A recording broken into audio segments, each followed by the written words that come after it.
Sim, vamos lá. Na manhã desse domingo, agora a gente acabou de conferir a reportagem da Marcela Lorenzetto, e na manhã do domingo, o ministro Sérgio Moro foi ao Twitter e escreveu o seguinte, aspas aí, um pouco de cultura do latim direto de Horácio, parturiunt montes nascitur ridiculus mus, fecha aspas, aí eu passo a bola pro Caio, que gosta de Harry Potter, Avada Kedavra, do latim, relembrando suas aulas, muito provavelmente relembrando suas aulas de latim na universidade. Um pouquinho de direito romano, tinha umas expressões latinas. Direito romano, Caio, vamos lá, vamos contar aqui para os nossos espectadores, ouvintes do Morning Show, o que significa essa expressão e por que você acha que o Moro lançou mão dela, tirou da cartola? Assim, em tradução livre seria o equivalente a falar que a montanha pariu um ridículo rato, né? Só que na verdade são ratos ridículos tentando parir uma montanha, Edgar, uma montanha de desinformação, de detração, de diversionismo. E essa frase que o Moro trouxe aí como um momento cultural, ela expressa aí o contraste entre a grandeza de uma expectativa e a mediocridade da realidade que se apresenta. Então, assim, trocando em miúdos, assim, não tem nada demais nas supostas conversas vazadas até agora. Muita expectativa para uma realidade pífia. Só que vale a pena a gente destacar aí essas novidades que a Marcela trouxe para a gente do caso Vaza Jato, né?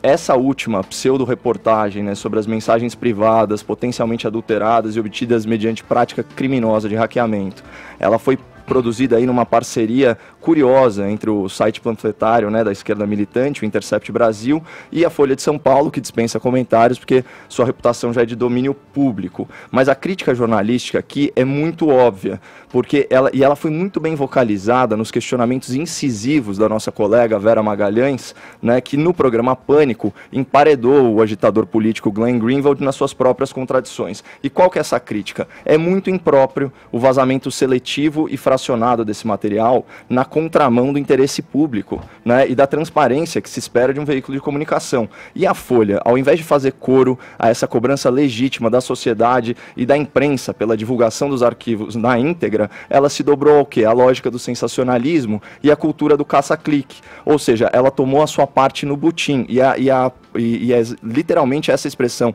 butim, né, o produto de roubo ou pilhagem, para remontar a origem criminosa da obtenção dessas mensagens eletrônicas privadas, que não tem qualquer validade jurídica, conforme a Constituição, artigo 5º, inciso 56. Mas é o seguinte, para fechar essa breve digressão, eu reputo assim como lamentável a postura da Folha de São Paulo, que está engrossando o caldo de um jornalismo militante, jornalismo oportunista. Lembra aquela máxima, né, que é muito famosa, que é a seguinte, né, a corrupção é o esquema para o qual você não foi convidado. Agora, fazendo um esforço de criatividade, de novo, e especulando que as mensagens são verdadeiras e não adulteradas, o que nós temos agora? Um juiz preocupadíssimo com o caráter político do Supremo Tribunal Federal, né, a ponto de querer preservar a imagem dos ministros para que eles, com aquele poder quase ilimitado que eles têm nas suas canetas, não atuem em retaliação à Lava Jato e joguem ainda mais água na fervura da operação. E como que o Supremo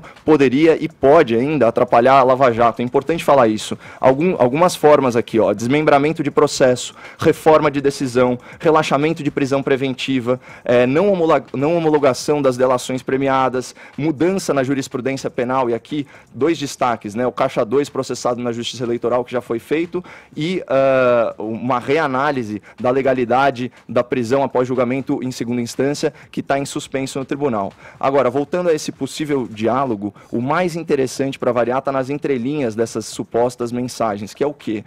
Você consegue perceber o pesar, até mesmo a ansiedade do juiz Sérgio Moro diante de um retrocesso no combate à corrupção, né, que é uma luta pelo qual, já àquela altura do campeonato, ele já havia sacrificado muito. E aqui, para fechar meu comentário, eu queria trazer o tweet da doutora Janaína Pascoal, professora pela USP, deputada mais votada da história do Brasil e a voz mais crítica dentro do próprio PSL. Abre aspas.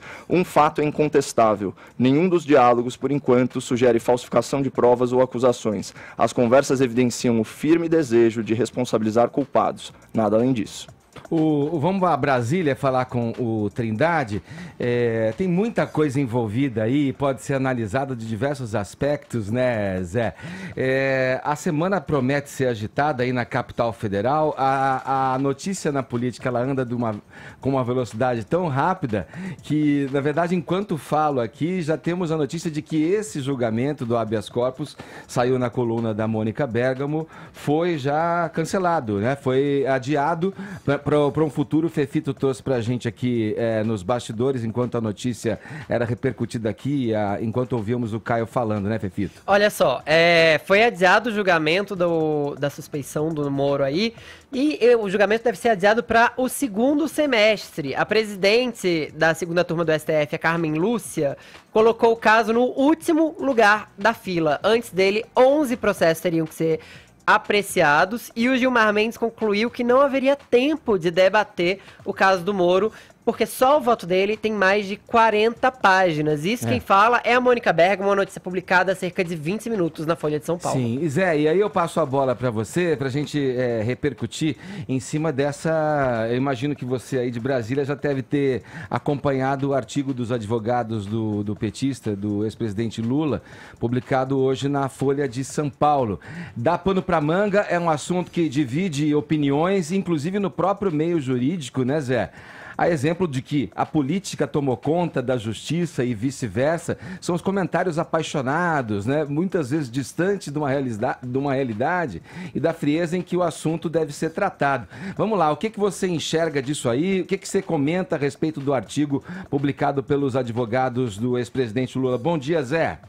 É isso, muito bom dia a todos. Isso aí é a inversão, sabe aquele rock do segurança do Gilberto Gil, né? Eu sei que o senhor é pago para suspeitar, mas eu estou acima de qualquer suspeita. O rock do segurança. Então, o Zanin é mais ou menos isso. Eu sei que o senhor é pago para defender, mas existem pessoas que estão difíceis de defender, né? No artigo, o Zanin diz que não há justiça sem a certeza da imparcialidade.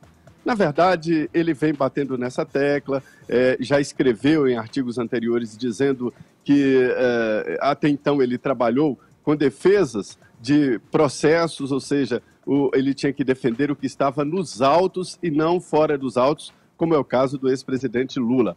A única certeza que se tem ali é que o processo andou mais rápido e a forma de defesa dos advogados do ex-presidente Lula, desde o início, era de atrasar o processo. E isso, na Lava Jato, não foi só o ex-presidente Lula, não foi permitido atrasos. O processo andou como deveria, todos os prazos cumpridos.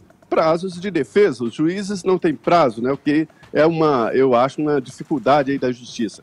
Pois bem, a defesa do Zanin é de que o ex-presidente Lula estava enfrentando um processo já montado para condenação e de que ele não teria como fazer a defesa fora dos autos. Mas, na verdade, Edgar, a justiça, ela é demorada, ela é uma injustiça.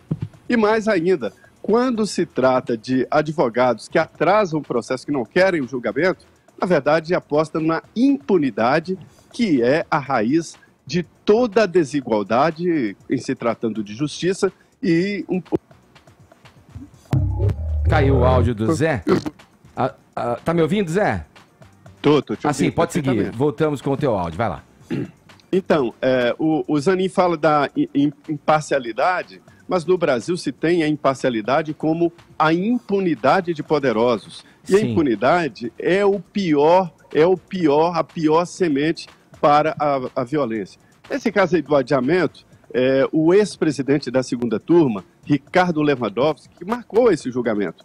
Só é o seguinte, que a partir dessa semana, a nova presidente da segunda turma é a ministra Carmen Lúcia. É ela que organiza, inclusive, a pauta, né? Então, ela já chegou colocando as coisas no lugar. Existem outras prioridades para a segunda turma e para o Supremo, né? Do que ficar julgando e rejulgando ações do ex-presidente Lula. Eu acho que a presidente está certa. Ô Zé, você que gosta de trazer sempre para a condição humana e pôr no chão os assuntos muitas vezes ásperos que vêm aí de Brasília, eu estava pensando, né, nesse imbróglio todo envolvendo o juiz Sérgio Moro, uma coisa boa para o país, uma coisa inédita, uma operação conduzida aí contra a corrupção, né, a corrupção arraigada, totalmente intrincada dentro do processo político e do mecanismo político brasileiro, todo mundo querendo sim uma solução, mas aí a vaidade em algum momento causa aquele escorregãozinho aqui, aquele escorregãozinho ali, fazendo com que um juiz que tinha um papel muito importante agora seja colocado sob suspeita aí, né, Zé? Eu vou lembrar aqui, né, mais uma vez, eu sou um provocador, eu tenho que provocar aqui vocês, comentaristas, a analisarem o fato com o ângulo do distanciamento, até onde eu possa conseguir isso. Mas a Constituição Federal e a legislação, elas são muito claras no veto ao juiz que conduz e ainda mais conclui um processo judicial para que ele tenha a imparcialidade mesmo e não denote nem aparentemente o interesse no desfecho. E isso tô utilizando, claro, é um argumento da carta aí da defesa do ex-presidente Lula, mas eu lembro aqui, para passar a bola para o Caio, novamente para o Caio comentar, que em 2013 o ministro do Supremo, o decano Celso de Mello, já havia feito uma sinalização, foi voto vencido aí num julgamento aí de recurso que envolvia o monitoramento autorizado pelo juiz Sérgio Moro a outros advogados, né, em outros casos. Ele até tem uma frase aí dele, aspas, do Celso de Mello. Ele ressaltou que a anomalia, para usar uma palavra que você colocou aí, Zé, da prática, né, jurídica em que o juiz, aí aspas dele, ou seja, o magistrado, aparece travestido de verdadeiro investigador. Ele foi voto vencido aí. E fazendo menção a esse episódio, o Zanin também nessa carta, nesse artigo para a Folha de São Paulo, lembra que em 2016, com relação a outros processos envolvendo ali, fora do processo do triplex, também fez essa colocação de que a equidistância, a imparcialidade que está prevista no Código de Ética da Magistratura foi desrespeitada aí. Vamos lá, Caio, o que você pensa? É um caso onde as narrativas, você mesmo no seu discurso, aí eu te chamo a atenção, você quando traz para a questão política, você reconhece que politicamente o legado do Moro foi utilizado por uma parcela da população dizendo, olha, queremos justiça, queremos o fim da corrupção.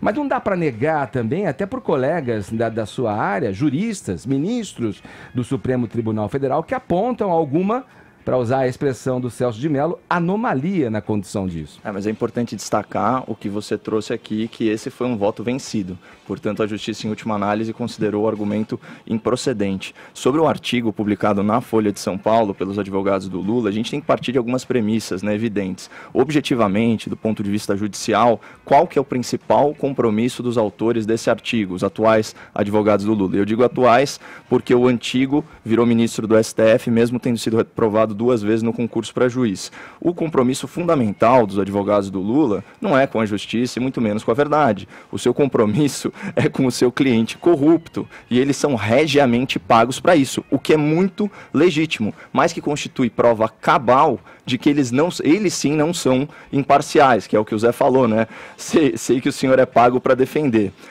Então, assim, para usar outra expressão latina, mais um feitiço aí do Harry Potter, como diria o Fefito, tudo que for escrito pelos advogados do Lula tem que ser interpretado com grano salis, né? Aquela famosa pitada de sal, ou seja, com uma certa ressalva, com uma certa reserva. Porque eles não são apenas garantistas, né? Que é aquela corrente doutrinária do direito que enxerga a punição penal com maus olhos e que deve ser aplicada só excepcionalmente. Eles são interescistas, eles têm interesse direto em encontrar brechas processuais para livrar os seus clientes da punição. E isso vai na contramão do interesse público pela verdade e pela justiça. O ensejo para a publicação desse artigo de ficção jurídica era o tal julgamento do habeas corpus para a soltura do Lula, que estava pautado para amanhã, mas que ficou no final da fila dos julgamentos do STF.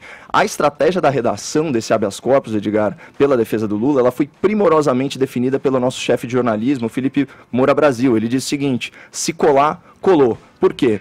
Porque eles mencionam na peça do habeas corpus as conversas não confirmadas, não periciadas e obtidas ilegalmente, publicadas aí pela mídia militante, da qual a gente já tratou aqui. Só que assim, sendo o STF o guardião da Constituição, vale o artigo 5º, inciso 56 da Carta Magna, abre aspas, são inadmissíveis no processo as provas obtidas por meios ilícitos. E eu queria destacar aqui, voltando para o artigo, duas inverdades publicadas aí no artigo da Folha. Primeiro, abre aspas, a mera dúvida sobre a isenção do magistrado é suficiente para que seja reconhecida sua suspeição, fecha aspas. Isso não procede. A dúvida em qualquer ciência, isso vale para a ciência jurídica também, ela é hiperbólica, você questiona tudo a todo tempo, mas os critérios para suspeição do juiz, eles são objetivos e estão expressamente descritos no Código de Processo Penal. A segunda coisa que o Zanin fala é o seguinte, para a eleição de Bolsonaro, abre aspas, foi decisivo o impedimento de Lula com base na condenação imposta pelo ex-juiz. Também não procede. A lei da ficha limpa, aliás, lei de iniciativa popular, que recolheu mais de 1.600.000 assinaturas do povo brasileiro, ela torna inelegível o candidato condenado por crime de corrupção por órgão colegiado. Portanto, a decisão que afastou o Lula foi a decisão do TRF4, na segunda instância.